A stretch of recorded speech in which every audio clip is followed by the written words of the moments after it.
I am Mr. Louis Elacio of Mad English, and today I will be discussing what our group had talked about with regards to the asynchronous activity given to us in teaching English as a second language. So for our agenda, what we'll discuss today is will all be about the ESL classroom experiences, who are our ELL, and our best practices. So this output is made possible by the collaborative work of our group members, which are the following: yours truly, Ma'am Ludielyn Mahinay, Mr. Edric Pisano, Ma'am Wendy Bundalian, Ma'am Bernadeth Hernandez, Ma'am Carizza Ortega, and Ma'am Doris Feraer. So we discussed this yesterday, and we have come up with this output. So first, we'll discuss about our ESL classroom experiences. So all of us are English majors. Unfortunately, for some of us, we are currently some of our group members are currently teaching other subjects such as Filipino, edukasyon sa pagpapakatao or pagpapahalaga or values education. No, however, we have come up with challenges and opportunities based on our own experiences and their experiences previously when they taught the English subject. So we came up with the challenges and opportunities. So we discuss or we focus first on the challenges um, that we have experienced as English as the second language teachers. So first, lack of resources and materials. So we our group decided that we're gonna be focusing on the the English class is conducted in public schools. No, so lack of resources and materials. So as we all know, like for books, no, even for example back to face learning, there really are lack of resources and materials such as for some, as mentioned, no, by our group members, yung like projectors and stuff like that, multimedia stuff. Next is the limited time of usage of the language. So parang what the group members had discussed about this is um, it's only limited to the English class. No, it's like outside the classroom in the different areas within the school, they don't get to practice English, speaking in English anymore. Which leads us to the third one. No, another challenges is limited instructional time using the English language. So, let's say that the teacher may have been teaching like science, which originally the mode of delivery is in English, no, science, math, and other subjects, sometimes are being taught in the Filipino language already. So those are the challenges mentioned by the different teachers in our group. So on the other hand, the opportunities that we have identified is, of course, it prepares students to be globally competitive, and I believe that's one of the main reasons why we are teaching English in school, diba? So we prepare students to be globally competitive. So next, so we now identify who our learners are. So what are their strengths and their weaknesses? So for the first strength that we identified is our learners, no, they are willing and they are curious, no, to learn the language. Even though there's difficulty on their end, there's still this willingness, their will, no, to learn and to speak as much as possible, 'di ba? Yun nga pag when you tell them na speak in English, they would really try their best regardless if they are speaking in the correct grammar, 'di ba? So yun, so you can really see their willingness and curiosity. If you mention the word, anong ibig sabihin nun? What's the meaning of that? 'Di ba? So there are these reactions coming from the learners. So also, the learners see the benefits of English language, na they know it themselves, no, na it's very important for them to speak in English. So on the other hand, we also have weaknesses of these learners, no? So the first one is the different levels of communication skills. So they vary. So it's not that they're all in the same level, in the same grade level, and they all have the same levels of communication skills. Because that's true that one may be good in, writing, while the person is not that good, in speaking, di ba? So, other than that, maybe yung level of understanding as well is different.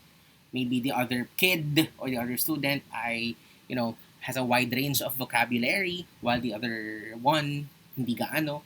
So, there. So, yun, which leads us to our second weakness. Yun nga, we have limited vocabulary.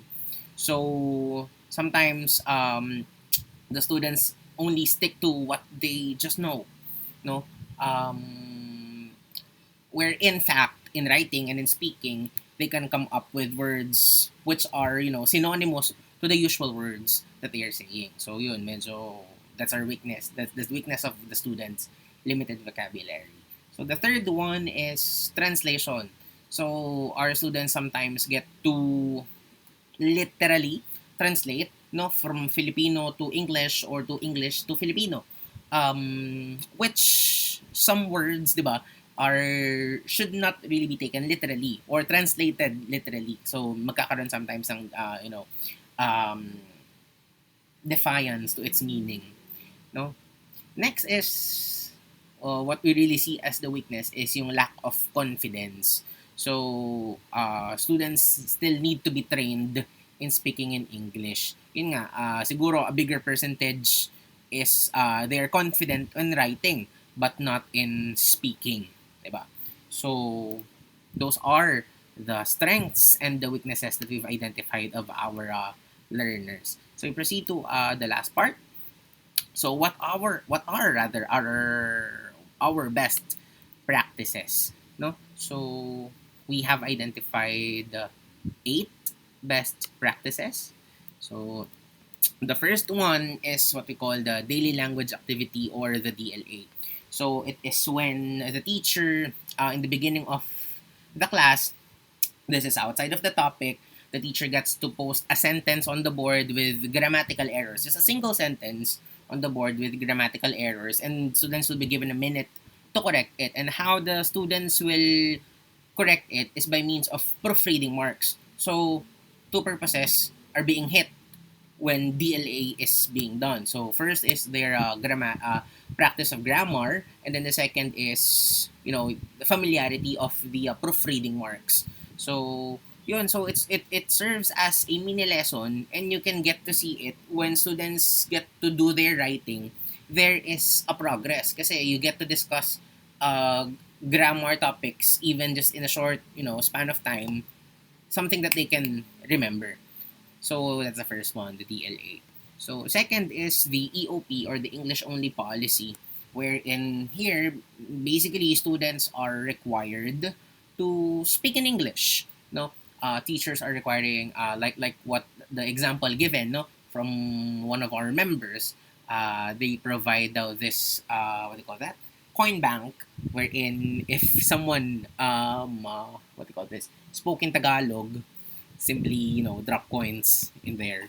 So it's also a matter of honesty. So yun, English only policy, and the effect of it, according to one of our members, is they get to apply, they get to practice even in just in conversations. They get to really try and to practice speaking in English.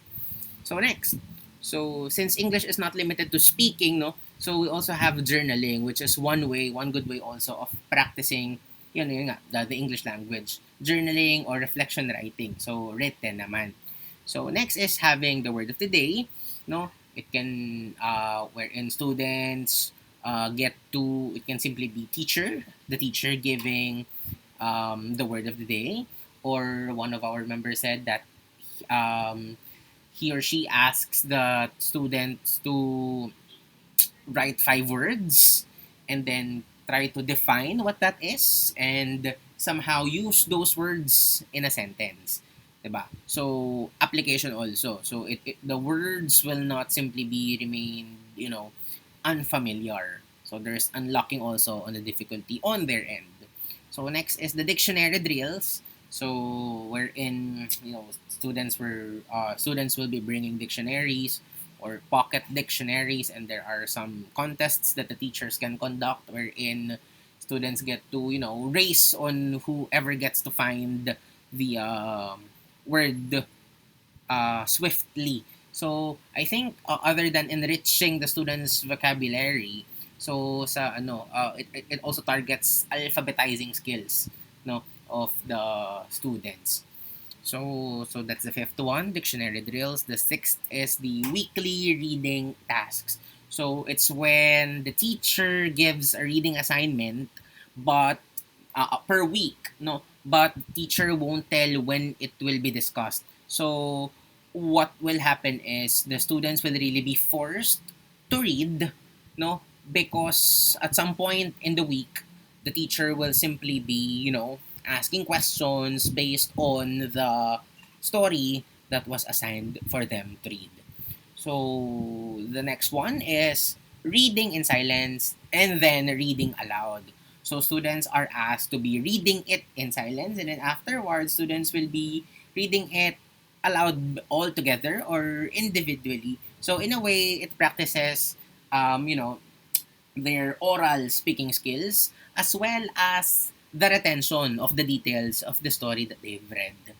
So lastly is simulation or role playing, which we all agreed that students love. So English should not be like what Ma'am Glenn said. No, it's not only the theories, no, and not only teaching it, but application is what's best for us in order to teach English, 'di ba? So yun, through role playing, students get to express themselves, no? They speak in English at the same time they get to be in the shoes of the characters. In a way, they get to understand the story that was read or situations, scenarios that were given better. So those are what we've discussed for this asynchronous task. And thank you for listening.